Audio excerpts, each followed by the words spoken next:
You're waiting at the station. It's 5 minutes to go before your train sets off. On the pedestrian bridge, you see a young mother pushing a pram. She's running to catch the train. But you're already setting off. Why are you doing that?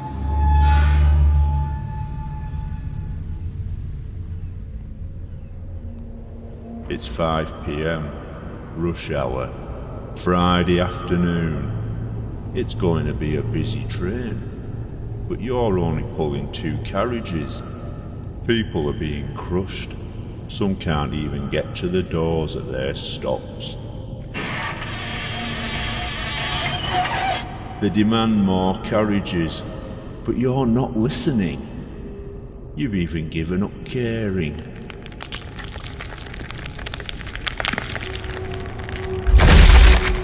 The cackle, they mean nothing to you.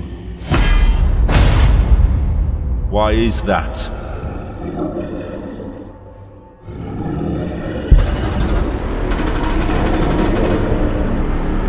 Why is that? Why is that?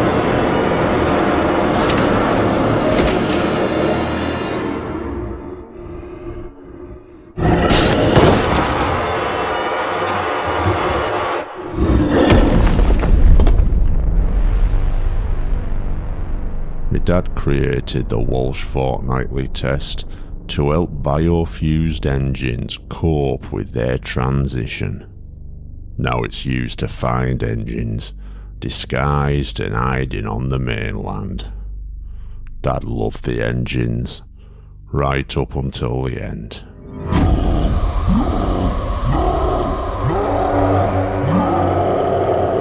In 2018, I watched as children's celebrity Thomas the Tank Engine lifted him up and tore him apart. If that didn't ruin my childhood, the consequences would. Was Thomas punished? Were his people treated as the lesser life forms they were? He was taken to Sodor and given his freedom. Every biofused freak left in the UK was free to return to Sodor.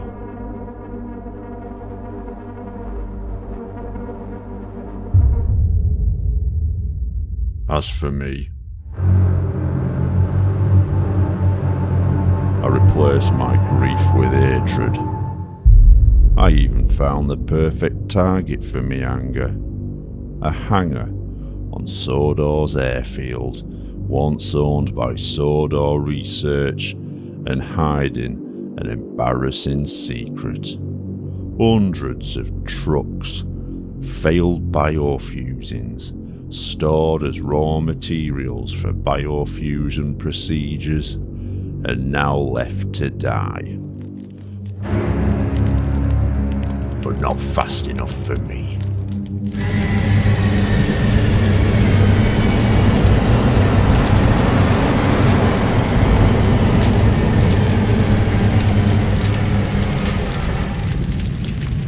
Was I thanked? Did real people sympathise? No. I were incarcerated. For the time being, an embarrassment for my country. But only for the time being. As for Thomas, he began campaigning to make Sodor a sovereign state, with him at the helm, of course. Not long after, an illegal referendum was announced. Engines that could rolled up to polling stations and made their superfluous marks on inconsequential forms. Of course, the UK dismissed the decision, so the engines took the next step, forcing the people out of their own homes and towns. Petty acts of dissent, ranging from threats civil disobedience, vandalism, to public indecency. When such intimidation became less effective, it was time for harsher measures. Chris Duck Dixon was, by now, well known as the deadliest combatant in the Japanese engine MMA circuit. Engines tricked into coming to Tokyo were mutilated, turned into fighting machines, and then idolised by the baying mob. Oliver was the lucky one. He was retired to form the basis of a kid's playground. After years of pummeling his fellow engines into submission, Thomas funded the release and return of Duck. But what appeared as an act of charity was something else entirely.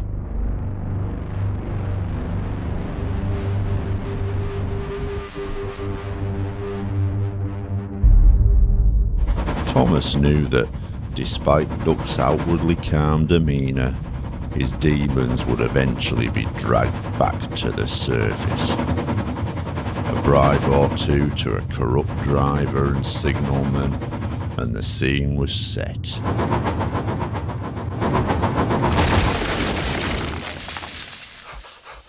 Beg pardon, sir. Excuse my intrusion. No, I won't. You frighten my customers. I'll teach you.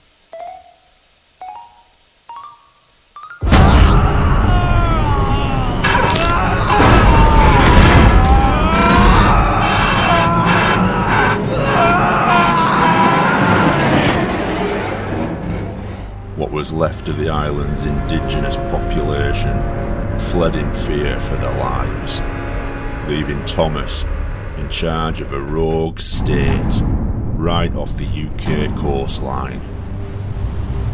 Fearing coalition with other enemy states, the UK began a blockade of the island. No coal, no fuel, nothing allowed in or out.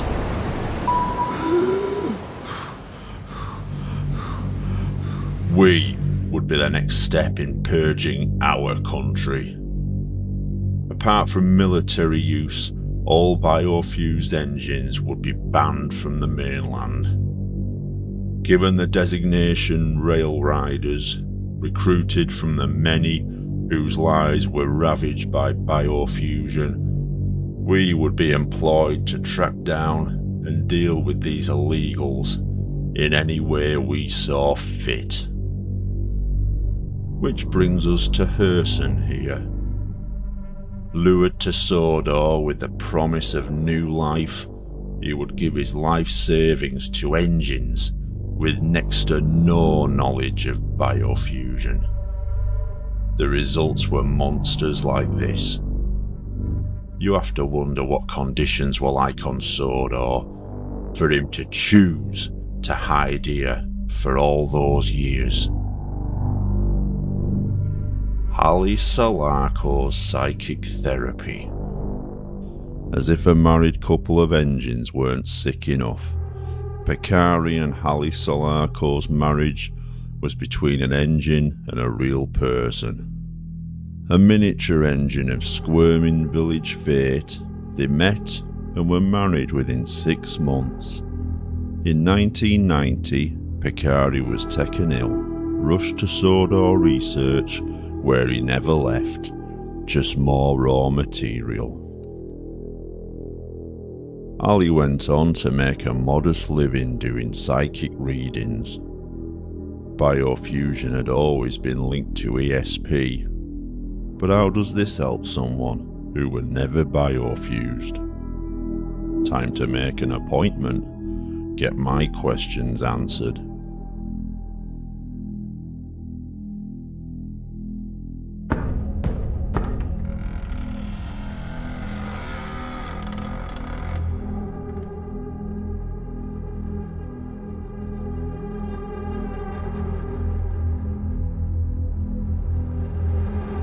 I suppose this is where you end up, after mixing with engines for too long. Poetic justice. Sit down, Mr. Hartley.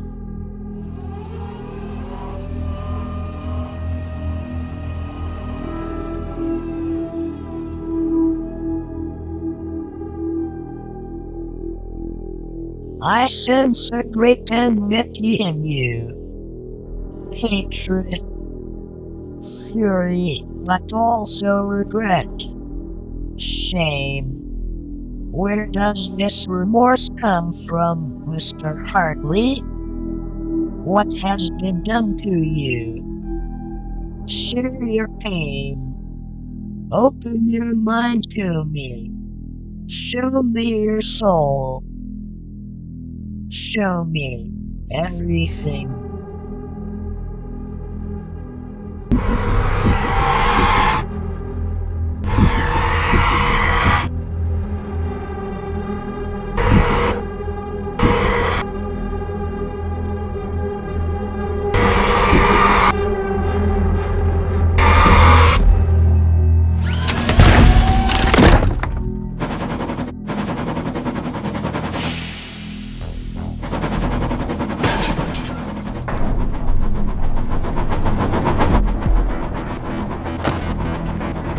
Get inside!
No. Please! Please, no! Please! No! Please! No, please! A child! A child! We have a child! Please!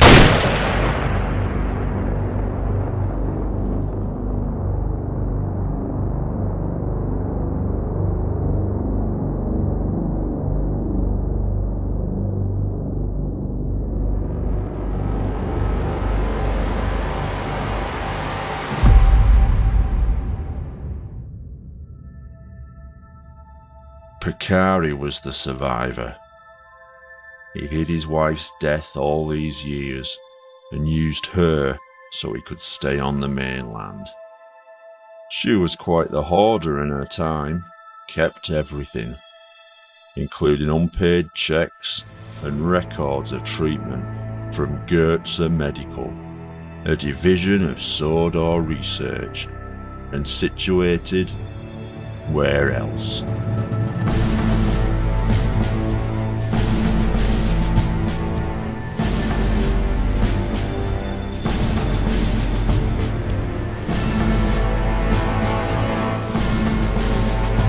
Crew was where you took your engines for repair. Your biofused abominations to be scrapped, and a fat bastard's embarrassments to be covered up. And Goetze Medical.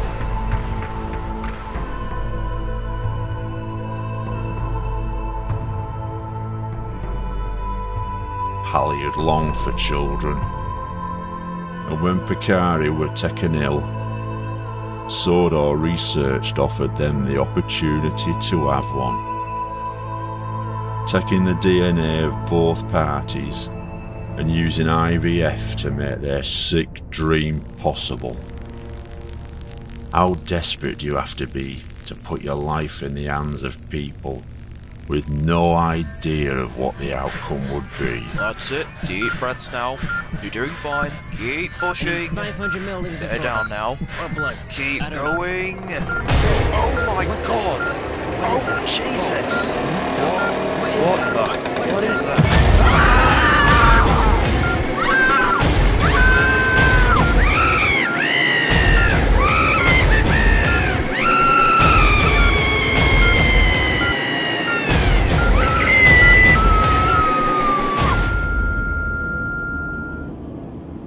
There's no record of offspring. So where is this monster now?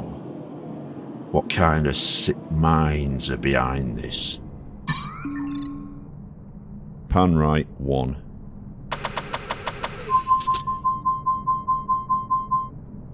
No one behind the scenes. Pan left 6-1.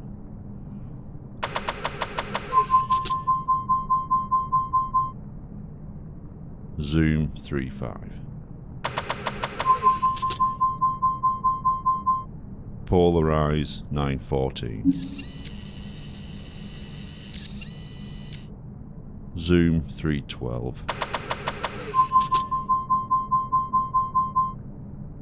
Enhance 15-21.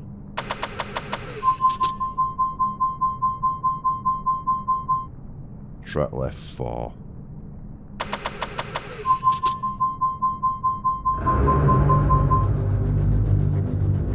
Seems the professor never left the Gertz's shadow after all. Despite Hans Gertz's disappearance from public gaze, he had his bloody hands in everything. Before his death, Hans worked tirelessly, trying to interbreed DNA with biofusion. Success would come, not with creating new life, but bringing back something that had already had its time.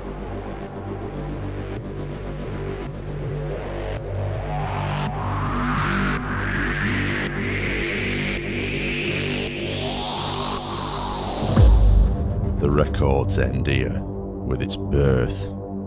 It's no mystery where this creature is now. Getting over the border would not be so easy. Thomas had employed a sentry. Terry Claus wanted nothing more than to be a diesel engine. He worshipped Diesel, Mavis, Boko. After he raised the money, the operation was rushed through before biofusion was banned. But, in their haste, Sodor Research weren't made aware of Terry's psychiatric history. Dissociative identity disorder, otherwise known as split personality. While one individual side of Terry took the form of an engine, another side of him took shape in quite another way.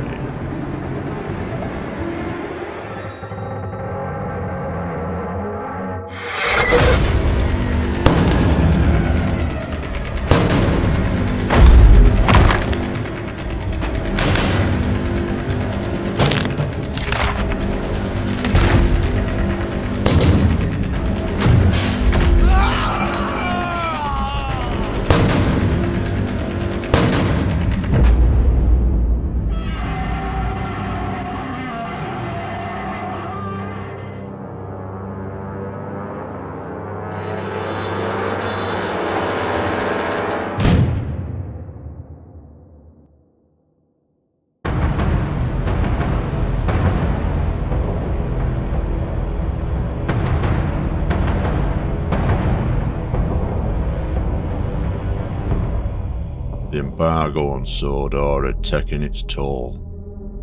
Engines forced to use water from ditches, share coal from meagre stores, led to disease, sickness, a biofusion plague.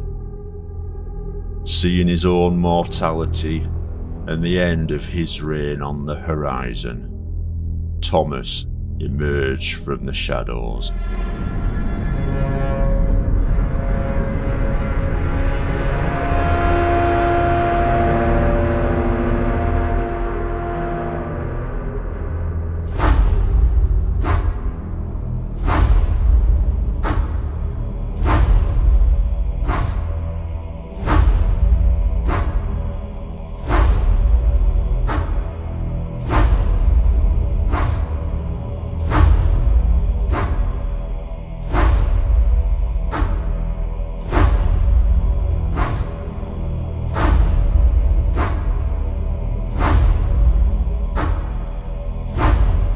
Giving up any pretense of wanting to become his former self, he had allowed biofused engines to attempt to restore him to his engine form. The result was the mutilated freak the world saw that day.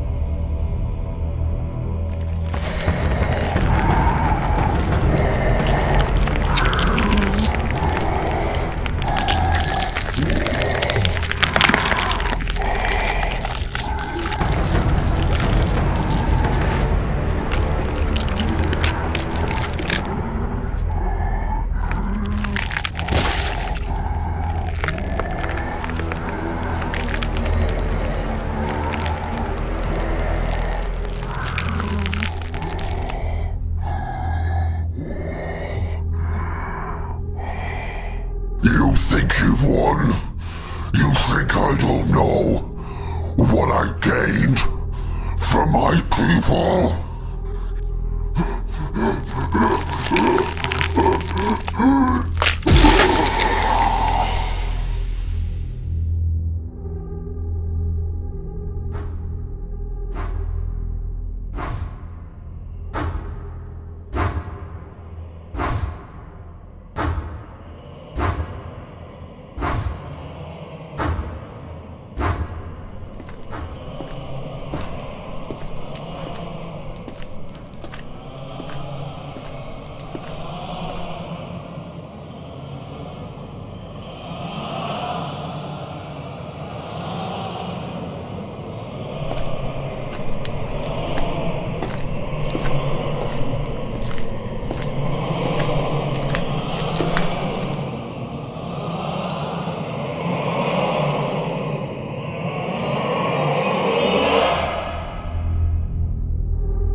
Thomas's last act wasn't some glorious show of repentance or contrition. It was the gift of death.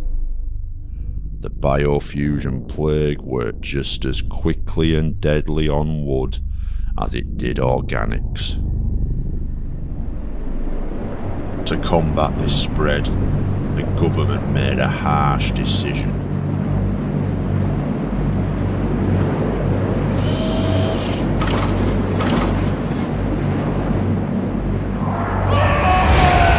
A series of bombing raids, the resulting firewall cut off the town from the rest of the UK.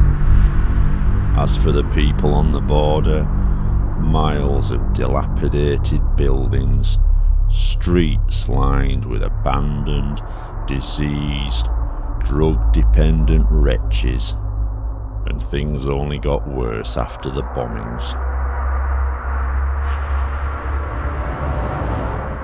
To get there, I'm going to have to play a significant card. Hello, Tobe. Don't act so surprised. You knew I'd arrive eventually. I've left you alone all this time, but only till I needed you. Have you fully recovered from your experience with Project G1?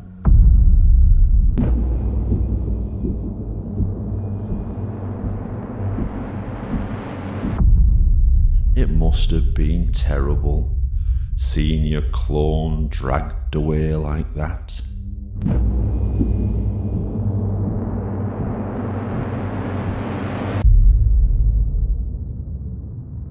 Sir? Oh, I don't think we need that private.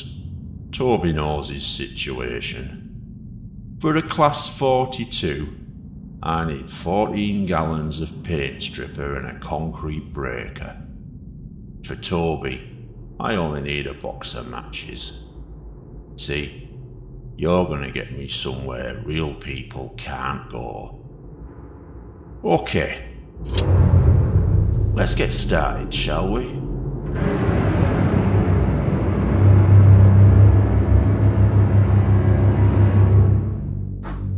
A rail rider is granted the privilege of disposing of his quarry however he sees fit. While some might find my methods barbarous, I'm positively compassionate compared to some. Captain Tor simply fires them up and waits for the water to dry out.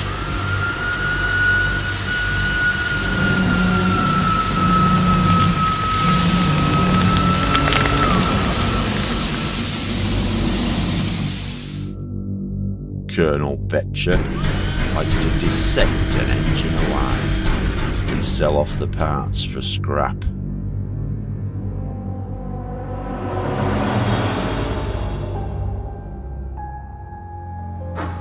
And Major Laffins prefers to send a message back to Sodor.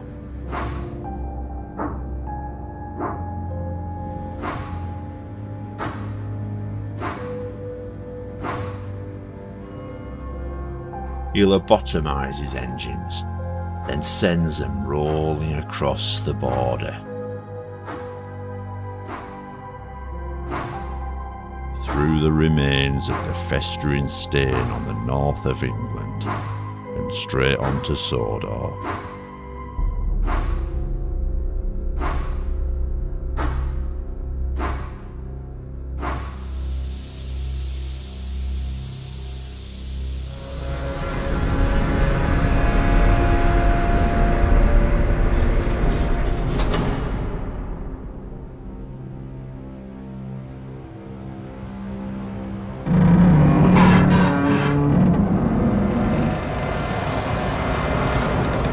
Oi, what do you think you're doing?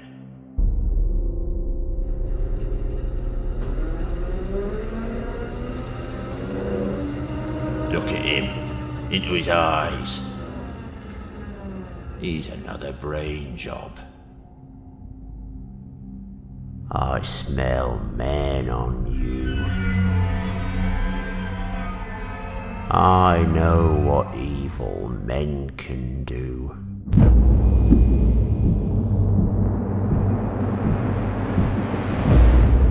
What man is capable of.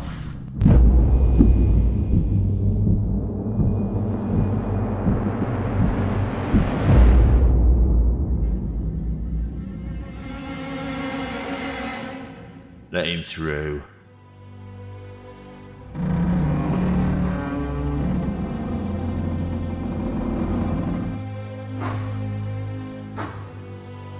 Welcome back, Toby. I'm afraid, is not what you remember.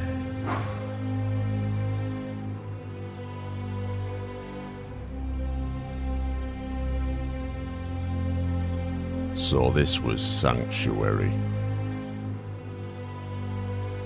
The promised land offered to engines by the diseased, twisted blue mind that abandoned them. Beyond the sick and dying are what remains of engines long since dead. Remnants of a UK history best left forgotten and shut away behind its gates. What hopes the Sodor population had of repairing them, abandoned years ago, as starvation, sickness and disease took the will. How to find the answers I'm looking for in this dead land? Look to the only place where the lights are still on.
Young Master Hartley,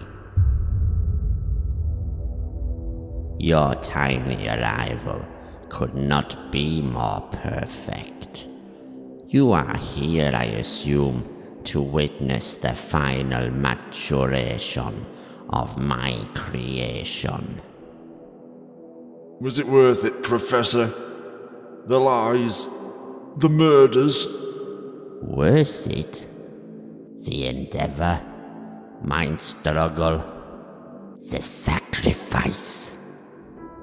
Yes, Al-Estafon. It was all done in servitude to a dead family. Or was this your sick dream? This was always the Goethe ambition, to bring him back from the grave after all the years of trying. But it can't be the same. No, he will be better than us. Think of it. A bipedal form, but with the organic inner workings nervous system, and electrical and chemical brain of biofusion. I call it human being. Imagine man, but with the capability of logical, compassionate, rational thought. Think of this world with men such as these leading us. No more war, no more starvation, no more greed, no more terror. This is the Goethe legacy I have finally completed. It's over, Professor. You think the world will stand by while you bring back your Führer? Führer?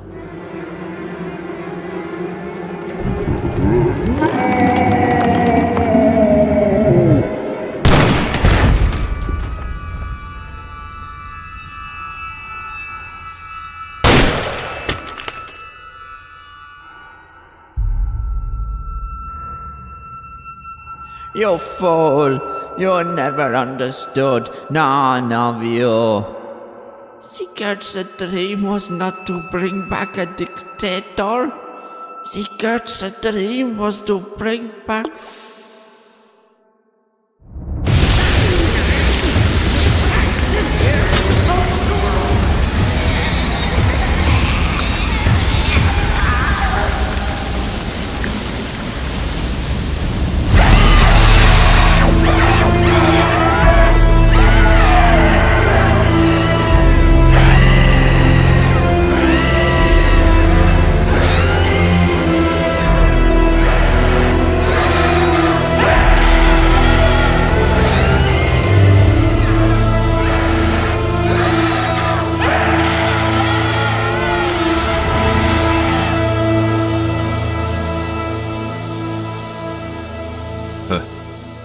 Plastic.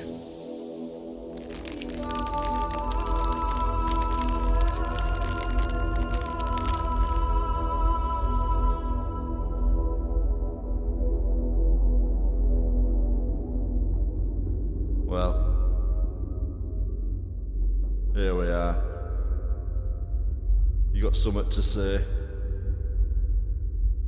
Something to say to me? What do you want from me? What do you want from me? Do I have to do all the talking? Well, I know what I've done. I've done bad things. I tried to change. I tried to forget. I was too fucking weak. I was too fucking weak. Well, where were you? Where the fuck were you? Well, do something. Say something.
son, 'tis I, ye father.